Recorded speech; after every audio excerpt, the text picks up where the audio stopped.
Hello friends, कैसे हैं आप लोग। मेरा नाम है कृति सहाय।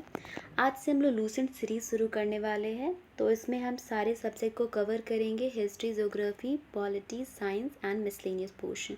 तो हमारा फर्स्ट डे है, तो हमारा इस बुक में पहला हिस्ट्री से शुरुआत है, तो हम हिस्ट्री पढ़ाई करते हैं। हमारा हिस्ट्री का पहला जो पार्ट है वो इंट्रोडक्टरी पार्ट है। तो चलिए हम इंट्रोडक्शन पढ़ते हैं आज। तो सबसे पहले इसमें लिखा है कि हिस्ट्री होता क्या है। What is history. हिस्ट्री क्या है? ये पास्ट का स्टडी करना हिस्ट्री कहलाता है। जो हिस्ट्री वर्ड है वो ग्रीक वर्ड हिस्टोरिया से आया, जिसका मतलब होता है रिसर्च, इंक्वायरी या इन्वेस्टिगेशन। और इन्वेस्टिगेशन के बाद जो हमें हमें प्राप्त होता है नॉलेज, उसे हिस्टोरिया कहते हैं। द फेमस नेम हेरोडोटस, जो कि फादर ऑफ हिस्ट्री है, और इनका एकमात्र बुक है हिस्टोरीज। और उन्होंने इस बुक में ग्रीक और ईरानियन वॉर के बारे में, उसके बैकग्राउंड और इवेंट के बारे में बताया है। पहले रोमन फिलोसफर सिसरो, जो फादर ऑफ हिस्ट्री कहलाते थे, लेकिन बाद में वो खुद को कहते थे फादर ऑफ हिस्ट्री, लेकिन बाद में जो फादर ऑफ हिस्ट्री कहलाए वो हेरोडोटस है। तो ये काफ़ी इम्पॉर्टेंट नाम भी आपको याद रखना है। उसके बाद सेकंड जो है, मॉडर्न हिस्ट्री के जनक कौन है? तो लियोपोल्ड वॉन रैंके, ये फादर ऑफ मॉडर्न हिस्ट्री है। इनके हिसाब से जो हिस्टोरियन है, उनका टास्क ये है कि पास्ट में एक्चुअली में क्या घटित हुआ उसके बारे में इसको जानना। उसके बाद यहाँ पे कुछ हिस्टोरियन है जो कि हिस्ट्री के बारे में डिफ़ाइन करते हैं, अपने अपने डेफिनेशन देते हैं कि इस हिस्ट्री आखिर में है क्या। सबसे पहले जर्मन फिलोसफर हेकल है। उनके हिसाब से वो कहते हैं the famous quotation history repeat itself, जो कि हेकल ने दिया था। वो कहते हैं कि इतिहास खुद को दोहराता है।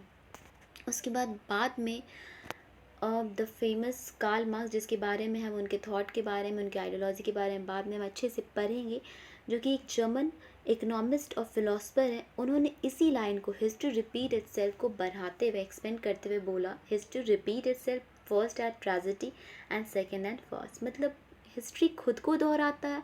पहला कुछ ऐसा डिज़ास्टर होता है, घटना होता है, और दूसरे में उसी का फ़न या मजाक बनता है। फिर थर्ड जो है वो E.H. कार है, जो कि एक ब्रिटिश हिस्टोरियन है। उन्होंने बोला कि हिस्ट्री क्या है? एक अनएंडिंग डायलॉग है प्रेजेंट और पास्ट के बीच में, ऐसा डायलॉग जो कि अभी ख़त्म नहीं हो सकता। तो इन्होंने कहा यहाँ पे कुछ डेटिंग के बारे में हमें पढ़ना है डिटेलिंग में, उसको हम पढ़ लेते हैं।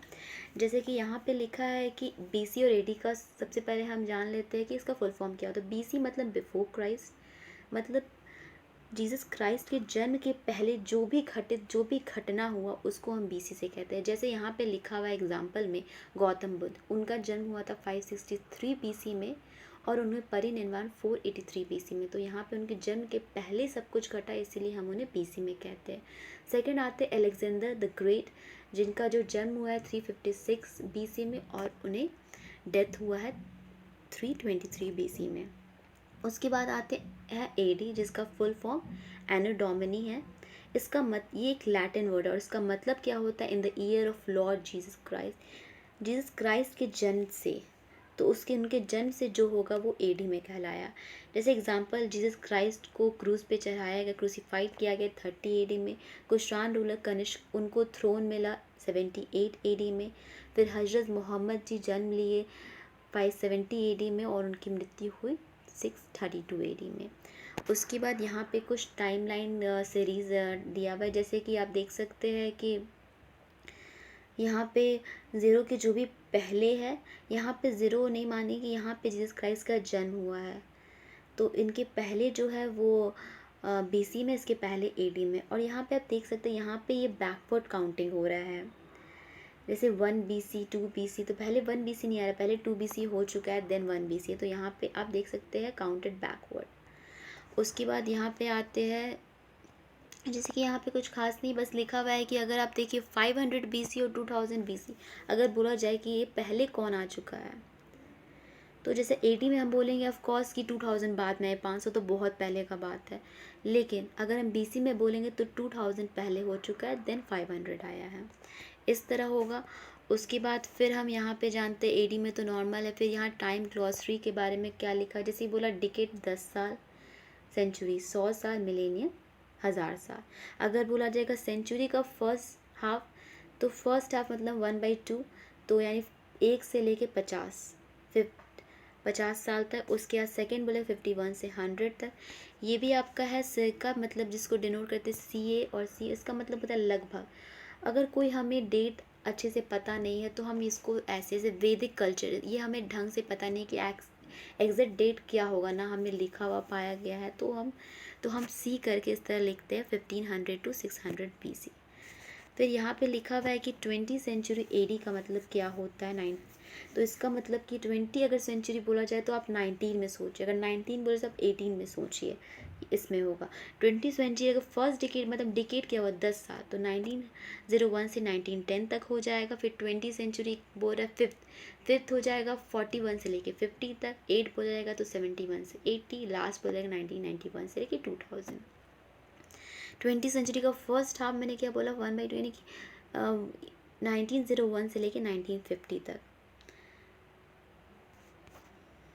उसके बाद फिर यहाँ पे भी कुछ डेट है, जैसे कि हमारा सेकंड बोला जाएगा 51 से लेके 2000। अगर 6 सेंचुरी अगर बोला जाएगा BC, तो देखिए 6 सेंचुरी BC है यहाँ पे हमारा, तो 600 पहले आ गया है, फिर 501 आएगा, फिर 4 सेंचुरी तो 400 पहले, फिर 6 से लेके 301 तक आएगा। फिर 6 सेंचुरी अगर AD बोला तो AD है तो ऑफकोर्स पहले 1501 आ जाएगा, फिर 1620 में पहले 1901। और वैसे मिलेनियम हमारा दिया हुआ है, जैसे सेकेंड मिलेनियम BC का बात करते हैं, तो सेकेंड मिलेनियम BC जो है वो 2000 से लेके, क्योंकि 2000 यहाँ पहले हो चुका है, फिर 1000 तो 1001 तक आएगा।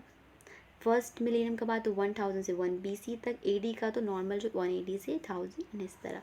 तो ये हमारा कुछ लिखा हुआ है कैसे है। अब हम नेक्स्ट क्लास में इंपॉर्टेंट एरा के बारे में पढ़ेंगे, कुछ एरा है और फिर कुछ डेट टाइमलाइन है कि कैसे सब कुछ है। तो आज के लिए हम इतना ही रखते हैं। आज हमारा पहला क्लास है तो मैं कुछ और ज़्यादा बढ़ाना नहीं चाहती हूँ। आप लोग के लिए भी आसानी होगी इसे रिवाइज़ करना, तो आप इसे रिवाइज़ ज़रूर कर लीजिएगा। ये हमारा जब फर्स्ट चैप्टर कंप्लीट हो जाएगा तो मैं एक समरी टाइप का आपको MCQ ऑब्जेक्टिव एक 1-2 पेज में आपको हर चैप्टर के एक वीडियो बाद मैं आपको ज़रूर प्रोवाइड कर दूँगी, ताकि आप इस बुक को, अगर आपके पास बुक नहीं भी है तो आप डायरेक्ट इसको पढ़ लो, मेरा वीडियो देख लो और उसके बाद आप उस समरी को पढ़ लो, तो आपके लिए बहुत हेल्पफुल होगी। और मैं इसी तरह NCERT सीरीज़ भी बहुत जल्द लाने वाली हूँ, और न्यूज़पेपर एनालिसिस भी होगा, बहुत सारे स्टेट के बारे में स्टैटिक पोर्शन सब कुछ कवर होंगे। तो प्लीज़ आप मेरे चैनल को विज़िट कीजिए। माय नेम इज़ कृति सहाय, इस नाम से आप सर्च कीजिए। और अगर आपको मेरा वीडियो कुछ पसंद आए, कहीं भी हेल्पफुल लगे तो please like, subscribe and share कीजिए। और अगर कुछ मेरे में फॉल्ट लगे तो हाँ मुझे कमेंट कर दी, ताकि मैं उसे ओवरकम कर सकूं। और प्लीज़ सब्सक्राइब कीजिएगा, लाइक कीजिएगा, क्योंकि इससे मुझे मोटिवेशन मिलेगा और मैं और भी अच्छे वीडियो आपके लिए बना पाऊँगी। तो आज के लिए बस इतना ही। Thank you.